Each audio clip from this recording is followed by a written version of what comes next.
شمالی کوریا کے صدر نے مسلم ممالک کے حکمرانوں پر ہی طنز کر ڈالا ہے دوستو، اسرائیل کو لے کر کہ مسلم ممالک کی جگہ اگر شمالی کوریا ہوتا تو کب کا اسرائیل پر میزائل تجربے کر چکا ہوتا۔ دیکھیں، کوریا اس لیے اسرائیل اور فلسطین کے معاملے میں کھل کر باتیں کر رہا ہے کیونکہ اسرائیلی اتھارٹیز نے شمالی کوریا پر الزام لگا دیا ہے کہ کوریا نے حماس کو ہتھیار فراہم کیے ہیں اور ان ہتھیاروں کی مدد سے ہی حماس نے اسرائیل پر حملہ کیا ہے اور 1400 اسرائیلیوں کو مارا ہے۔ تو اس الزام کی وجہ سے اسرائیل کے کوریا بھی اس جنگ میں کودنے پر مجبور ہو رہا ہے۔ اسرائیل کا مقصد دوستو صرف ایک ہے اور وہ مقصد صاف ہے کہ کسی طرح دنیا میں عالمی جنگ چھڑی جائے اور وہ تھرڈ ٹیمپل اپنا بنا سکے۔ اب کم جونگ ان نے پرائیویٹ میٹنگ میں کہا کہ فلسطین صرف عربوں یا مسلمانوں کا مسئلہ نہیں ہے بلکہ آزادی کا مسئلہ ہے۔ اسرائیل نے یروشلم پر قبضہ کر رکھا ہے جسے وہ مقدس سمجھتے ہیں اور مسلمان حکمران صرف مذمت کرتے ہیں اور انتظار کرتے ہیں، یعنی کہ مسلمان ممالک نے مذمت کر دی اور پھر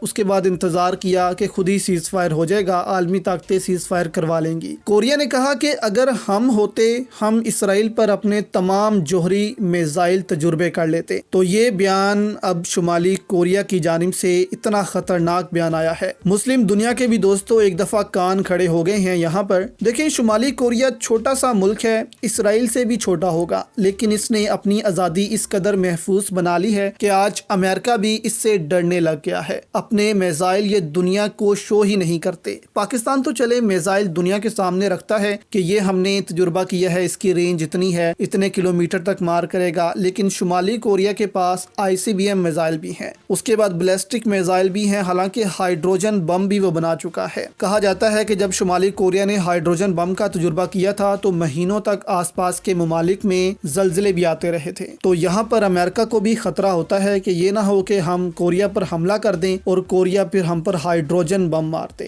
اور آپ یقین کریں کہ ایک ہائیڈروجن بم یہاں پر 5-6 ایٹمی بم کے برابر ہوتا ہے۔ تو یہاں پر کورین کہتے ہیں کہ بے شک ہم مرتے ہیں تو مر جائیں، لیکن امریکہ کو وہ شیطان کہتے ہیں کہ اس شیطان کو ہم نے نہیں چھوڑنا۔ تو یہاں پر کوریا کا یہ بیان بہت اہمیت رکھتا ہے کہ اگر ہم مسلم ممالک کی جگہ ہوتے تو اپنے جتنے بھی ہم نے میزائل بنائے ہیں ان کے تجربے اسرائیل پر کرتے کہ یہ میزائل کام بھی کرتے ہیں کہ نہیں۔ تو یہاں پر مسلم ممالک کے منہ پر یہ تماچا ہے کہ ایک دوسرا ملک مسلم ممالک کو کہہ رہا ہے کہ تم سوئے ہوئے کیوں ہو۔